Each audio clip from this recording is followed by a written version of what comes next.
Hi, this is Kate with Kate's Paper Creations, welcoming you to my weekly Blast from the Past video where I feature products that have been discontinued or carried over that might be gathering a little bit of dust on your shelves because you've been so busy creating wonderful things with the new products. And I want to be able to show you how you can pull those items that you've purchased in the past and combine them with some of those new products that you've grown to love and make something wonderful again. This is the card I'm making today, and let me get started and show you what we're doing. I am using from the past 3 different items. They are all punches. This is the leaf punch, the 1 3/8 scalloped circle punch, and this one is called the ribbon lace decorative ribbon border punch. We're going to be using all 3 of those to make today's card. They're all items that have been discontinued, and I would challenge you to figure out how you can use current product to replace those, and let me know what you've created. So we're going to start with a standard A2 greeting card. This one's going to be a top fold card, so it is cut 4 1/4 by 11. It is scored at 5 1/2. You fold and burnish, and that will make an A2 base card. The first layer I put on is Pretty Peacock cardstock, and it is 4 by 5 1/4, so that when I attach it, it will leave a 1/8 inch white border all the way around. And I'm just going to attach it flat onto the front of the card. Do that, just like that. The next layer is Whisper White Regular, and it leaves a 1/16 of an inch border all the way around. So it is going to be cut 3 7/8 by 5 1/8, and it also is going to just go on flat. That one ran out, but I have more ready. There we go.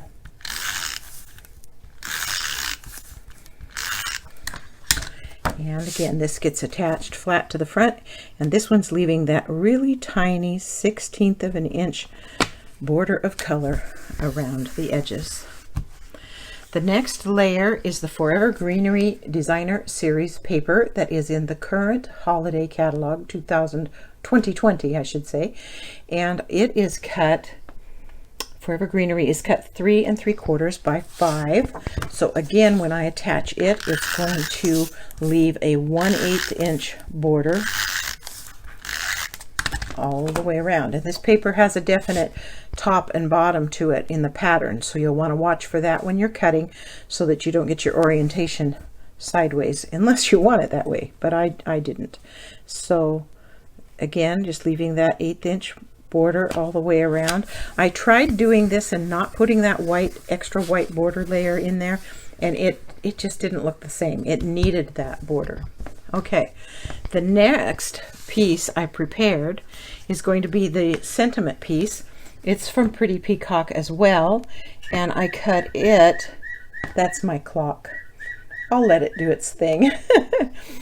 I'm going to turn on my heat tool and let it preheat while that is chirping away in the background. And so this is Pretty Peacock. It is 2 by 3 3/4. So when you attach it to the front of the card, it's going to be even with the top of the DSP and even with the sides. But I want to put my sentiment on there first. And I'm going to use a sentiment from To a Wild Rose, and I'm going to stamp it with Versamark and emboss it with white embossing powder. I always use a anti-static of some kind so that powder does not stick where I don't want it. These are Embossing Buddies, again a past product that Stampin' no longer offers, but I still use. Oops, spilled my stuff. So I'm using this sentiment. I'm going to get it inked up, and I'm going to stamp it to the top and to the right as far as I can, because I want it to clear when I put the flower on the front. So I'm going to do that, and then I am going to let's just bring in a piece of paper here, and I'm just going to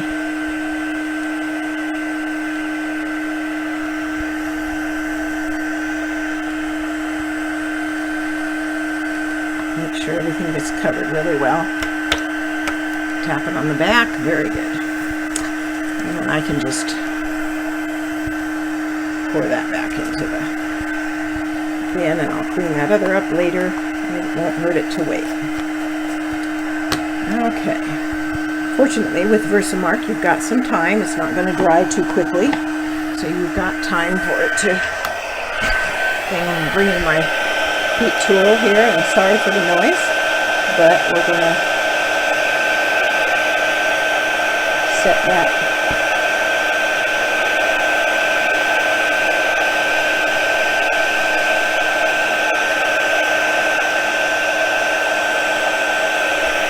It's a little hard to tell unless I get it in the light just right. Okay, I think I've melted it all. We'll turn that off. And then I'm going to attach the border. Now I have already punched the border out, and I made it longer than what I needed because that allows me to adjust how I'm going to place it on here. And I'm just catching the very, very edge of it, and it gives me a chance to kind of center the scallops exactly where I want them.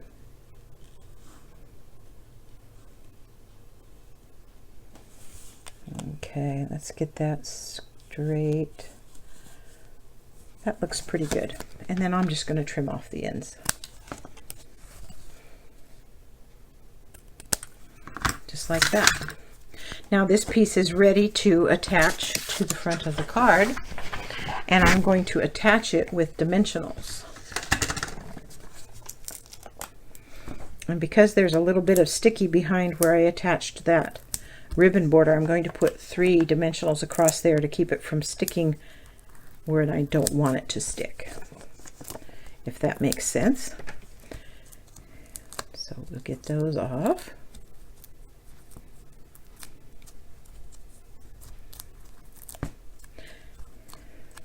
This is my second attempt at this video because the first time I messed it up, so I had to come back and start over. That happens to me sometimes. Okay, again, we're just matching up the top with the top of the DSP and the sides and attaching that like that. And there's that sitting on there.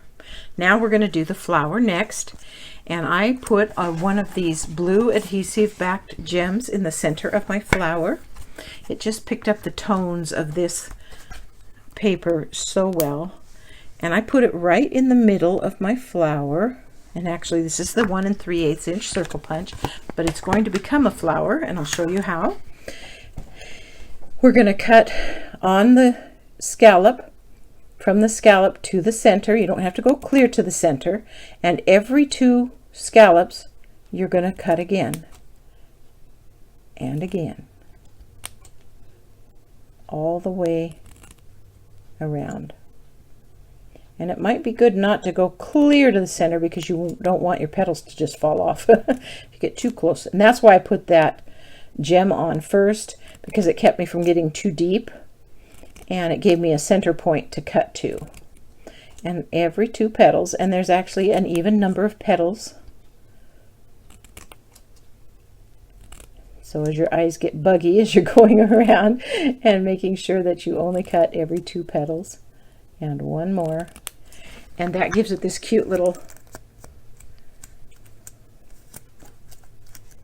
look, isn't that cute? Okay, the next thing I did was punch out 2 of the leaves, and they're punched from Old Olive. And I wanted to give them a little bit of dimension, so I brought in my foam pad here and a stylus that has the small round ball on the end, and I just pressed a seam right down the middle of each of the leaves, and putting it on the foam pad made that easy to do. And then that out of the way, then you can just take and kind of give them a fold, gentle fold on that seam, and it gives your leaves just a little bit of dimension and gives some life to that punched piece of paper. Okay, then I'm going to take mini glue dots, and I'm going to attach one to the back of this flower right in here like that, and then attach one leaf to that, and then I'm going to put another one on and attach the second leaf. And of course, orientation's totally up to you. And then I'm going to attach the entire flower with a single dimensional in the middle. And I didn't do anything else to the flower. It just looks so cute. And then I'm just going to mount it here on the corner of the front. And there is today's card, my blast from the past. Hope you enjoyed stopping by. Hope you were inspired to pull some things off your shelf and give them a try. And I look forward to having you shop with me through my online store, where you can shop 24/7 and have your product delivered direct to your door. Thanks for stopping by.